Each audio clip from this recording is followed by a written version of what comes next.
बात मैं संजय निषाद जी से करना चाहता हूं। बहुत शुक्रिया आपका संजय निषाद जी कि आपने हमें समय दिया। मैं आपकी ओपिनियन जानना चाहता हूं कि बिहार में जातिगत सर्वे शुरू हो चुका है।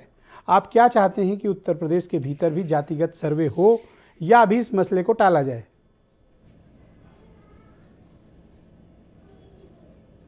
मैं तो बधाई देता हूं कि अपने कार्यकर्ताओं पदाधिकारियों की इस लायक बनाया कि मैंने कि दलितों और पिछड़ों का हक पिछली सरकारों ने दिया होता और सपा बसपा के सहयोग से केंद्र में सरकार चल रही थी कांग्रेस की, अगर उन्होंने इन सब समस्याओं का हल किया होता तो हमें पार्टी नहीं बनाने की जरूरत पड़ती। मैं जातिगत जनगणना का समर्थक हूं, लेकिन कौन जाति एससी में है कौन ओबीसी में है, इसके मसले हल हो जाने चाहिए। क्योंकि हमारी गिनती 1961 तक अनुसूचित जात में होती रही, 1991 तक हमें अनुसूचित जात मझवार का मिलता रहा, हमारी उपजातियों को पिछड़ी में डाल दिया। तो मैं तो चाहता हूँ जातिगत जनगणना होनी चाहिए। केवल एससी की क्यों जनगणना होगी?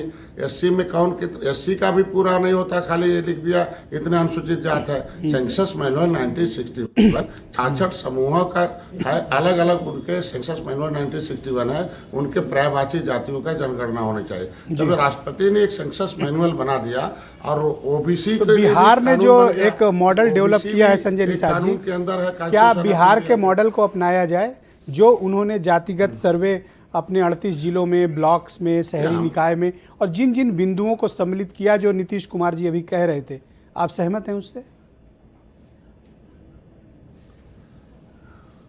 देखिए, अभी तो उसको हम डिटेल नहीं जानते, लेकिन इतना जरूर कहेंगे कि पिछड़ों की गिनती होनी चाहिए, दलितों की गिनती होनी चाहिए, सवर्णों की भी गिनती होनी चाहिए और सभी जाति में कितने लोग कितने गरीब हैं उनका भी एक आकलन होना चाहिए।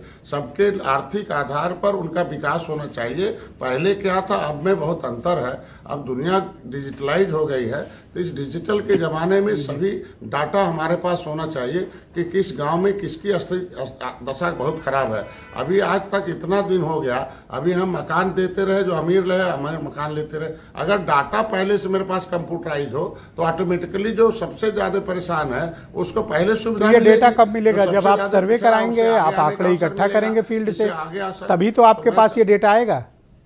तो कब से उत्तर प्रदेश में शुरू करने की प्लान है? हाँ, तो मैं तो समर्थक हूँ कि गणना होगी, लेकिन विसंगति तो दूर होनी चाहिए ना। किसको पिछड़े में गिनेंगे, किसको अनुसूचित में गिनेंगे? ये लटकाने का काम जो कांग्रेस और पिछली सरकारों ने किया है, वो विसंगति तो दूर होनी चाहिए। उस पर तो नेता बोला तो एक विसंगति के रहते हुए भी जो बिहार ने मॉडल अपनाया, मंत्री जी, बिहार ने एक मॉडल अपनाया, वो कास्ट सेंसस कर रहे हैं, जिन बिंदुओं के आधार पर कर रहे हैं। यूपी में भी आप उस हो जाने दीजिए, उसको कोई कठिनाई है उसको होने में?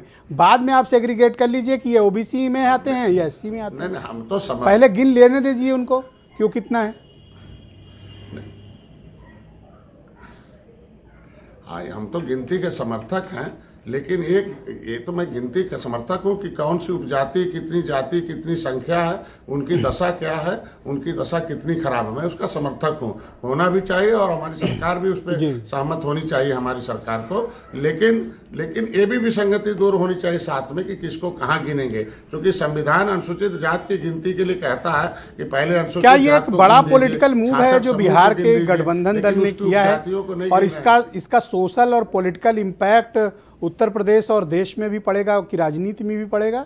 आप ऐसा मानते हैं?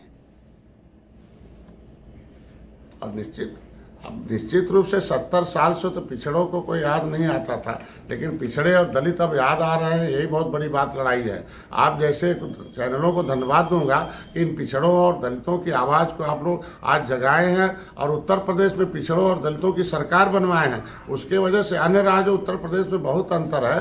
पिछड़ों को जो सम्मान उत्तर प्रदेश में मिलता है, पिछड़ों दलितों को जो सम्मान उत्तर प्रदेश में मिलता है, अन्य राज्यों की अपेक्षा बहुत अच्छा है। ये तो मैं धन्यवाद दूंगा। सरकार ने हमारी पिछड़ों और दलितों को सम्मान के लिए आपने मेरा और